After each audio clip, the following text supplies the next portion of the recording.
Pernahkah Anda merasa sudah rajin shalat, rajin puasa, bahkan sudah berhaji, tapi hati tetap gelisah dan masalah hidup seolah tak ada habisnya? Inilah kisah Pak Haris, seorang pengusaha sukses yang dikenal sangat taat beribadah. Di mata orang, ia adalah sosok muslim ideal. Tapi di balik semua itu, hatinya hampa. Bisnisnya selalu dilanda masalah, dan hubungannya dengan keluarga pun terasa jauh.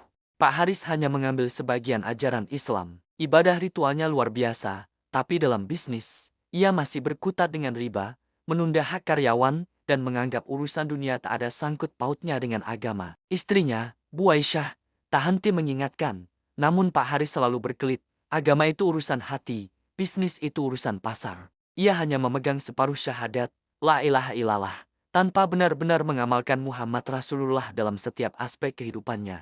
Puncaknya, krisis besar menghantam bisnisnya. Diambang kebangkrutan, ia salat tahajud semalaman, memohon pertolongan. Namun doanya terasa buntu, tak membawa ketenangan. Ia bertanya-tanya, "Ya Allah, mengapa ibadahku tak menolongku dari masalah dunia ini?" Di tengah keputusasaan, takdir membawanya bertemu Ustadz Khalil, seorang ulama bijak. Pak Haris menumpahkan segala keluh kesahnya. Dengan tenang, Ustadz Khalil menjelaskan, "Pak Haris, syahadat itu ibarat kunci surga. Sebuah kunci hanya bisa berfungsi jika geriginya utuh. Syahadat punya dua gerigi. Gerigi pertama adalah la ilaha illallah, mengakui tiada Tuhan selain Allah. Gerigi kedua adalah Muhammad Rasulullah, mengikuti seluruh aturan yang Allah tetapkan melalui Rasulnya." Ustadz Khalil melanjutkan, "Bapak sudah memegang gerigi pertama dengan kuat. Tapi Bapak mematahkan gerigi kedua, mengakui Allah sebagai Tuhan, tapi menolak aturannya dalam berekonomi, sama saja seperti memiliki kunci yang patah.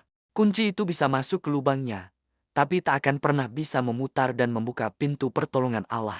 Kata-kata itu menampar kesadaran Pak Haris. Ia sadar telah memilah-milah ajaran agamanya. Ia telah memegang kunci yang patah. Seketika itu juga, ia bertaubat. Ia memilih merugi sementara demi membersihkan bisnisnya dari riba dan menunaikan semua hak yang tertunda. Ia merestrukturisasi total usahanya sesuai syariat. Dan keajaiban pun terjadi. Setelah ia menyempurnakan syahadatnya, hatinya menjadi luar biasa tentram. Pintu-pintu rezeki yang tak terduga justru terbuka lebar. Hubungannya dengan keluarga kembali harmonis.